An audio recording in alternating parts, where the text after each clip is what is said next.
So the Lynn Scott project is an interesting project. It's an original 1962 late mid-century modern house. And it's a beautiful piece of property right on Rock Creek Park. It was a house designed by an aerospace engineer. So it was a very interesting house, very quirky, not an architect, but had a lot of interesting components to the house. So aluminum color panels on the exterior and a range of color plumbing fixtures at the interior, kind of a very nice mix of sort of 60s playful design. Mark and Karen, the clients, are aficionados of mid-century modern. Karen is of Danish descent, and her family she spends a lot of time going back and forth, she and Mark traveling between Europe and the US, and they sought a mid-century modern house that they could really kind of curate.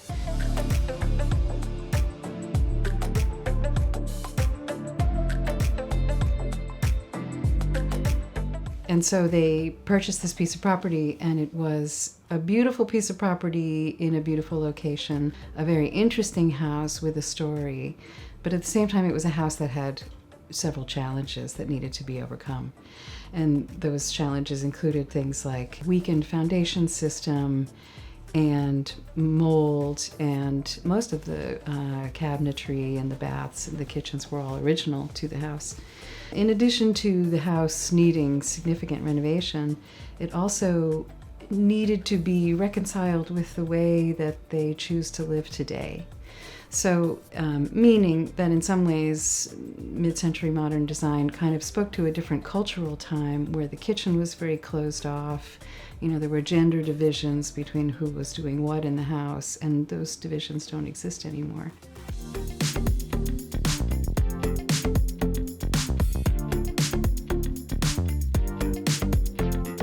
Mark and Karen are both avid readers, and they really wanted to add a library to the house.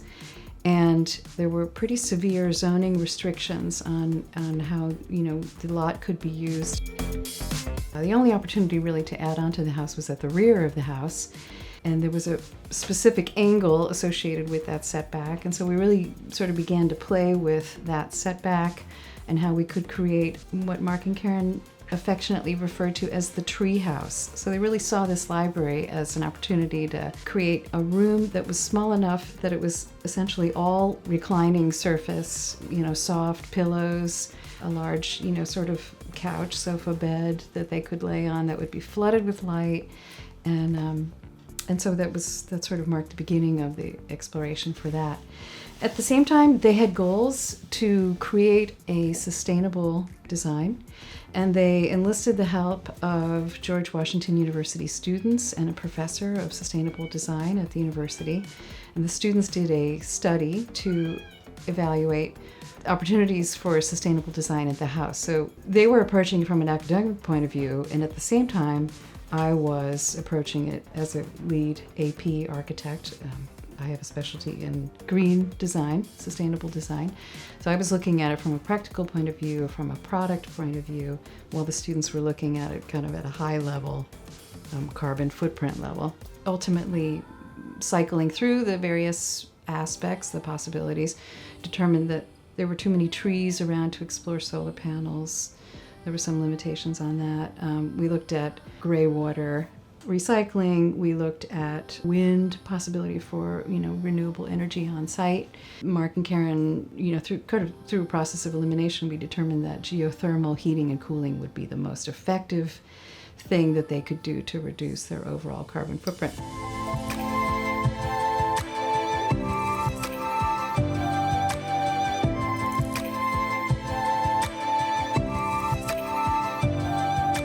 Following this, I had already started a search for renewable materials that would be appropriate for the project. So we started looking at cork flooring and other opportunities to create natural ventilation.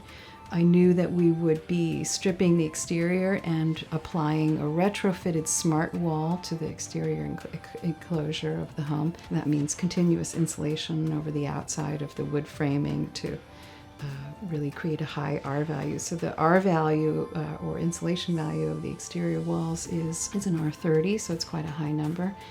The our value of the roof is also significantly high at 50.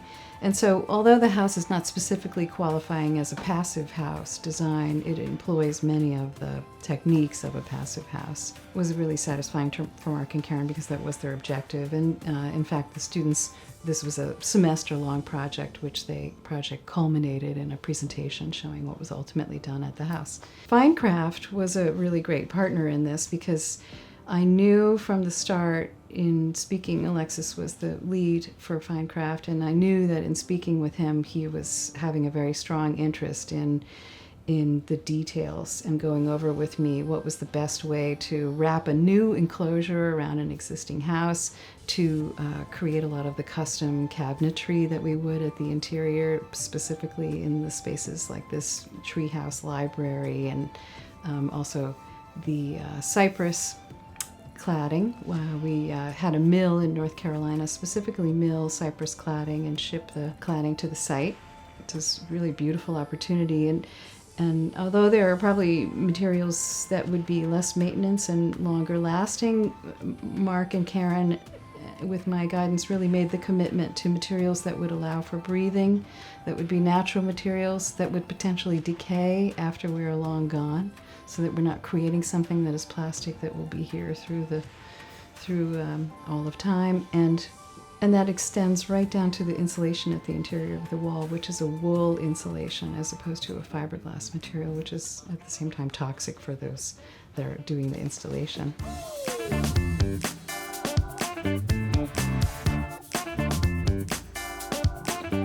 There were many moments of collaboration, and many moments too where Alexis was simply willing to go above and beyond, when many other builders would have said no.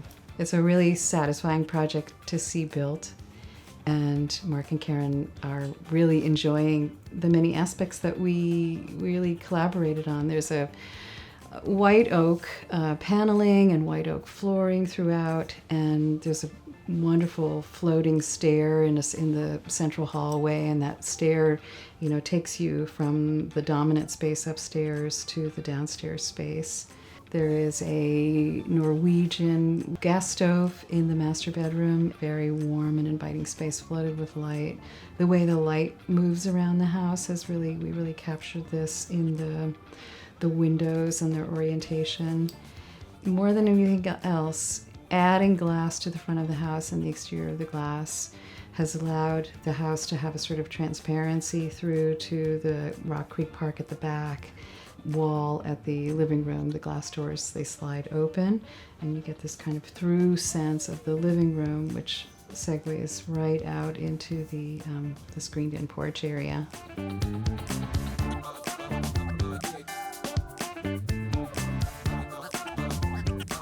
I think that FineCraft and DeYoung Studio were a really good partnership, particularly for this project. So we didn't know of FineCraft initially, but we discovered them, Mark and Karen and myself, as we were doing a search for suitable contractors. DeYoung Studio has a specialty in mid-century modern architecture. We collaborate often with another architect, Robert Arnouts, who coincidentally is my father, and he is has a specialty in mid-century modern also. He was involved in early conversations with Mark and Karen about the design. And one of the things that we were delighted to find is that FineCraft also has a specialty in mid-century modern. So there was a project that Mark and Karen could visit, and that was very selling for them, that they were able to see firsthand, here's a builder who gets it.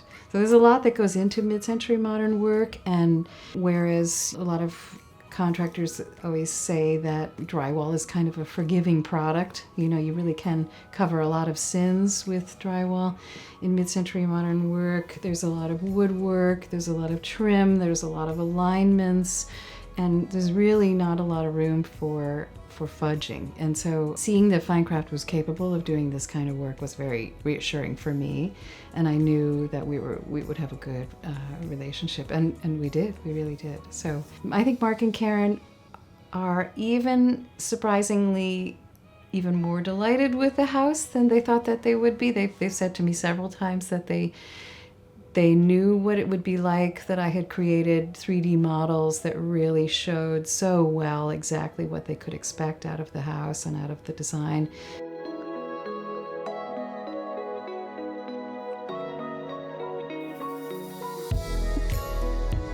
It's interesting because having a bathroom so close to the foyer was a concern.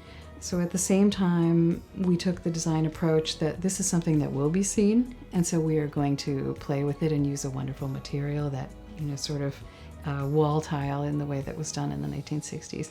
So then moving into the living room and then becoming aware of that stacked stone fireplace and the kind of the peekaboo pass through into the kitchen, and then the kind of wonderfully playful, colorful cabinets in the kitchen that you kind of get a peekaboo view of. It was all designed as a sequence that you experience, and the house sort of unfolds for you with that view to the park as you move into it. So, and then culminating, of course, in that little focal point library at the back of the house, which is all window, and for Mark and Karen is really their favorite space, and they spend hours there reading, and so do their cats, and that for them both, they said to me this was really a mark of success that the cats had endorsed the design.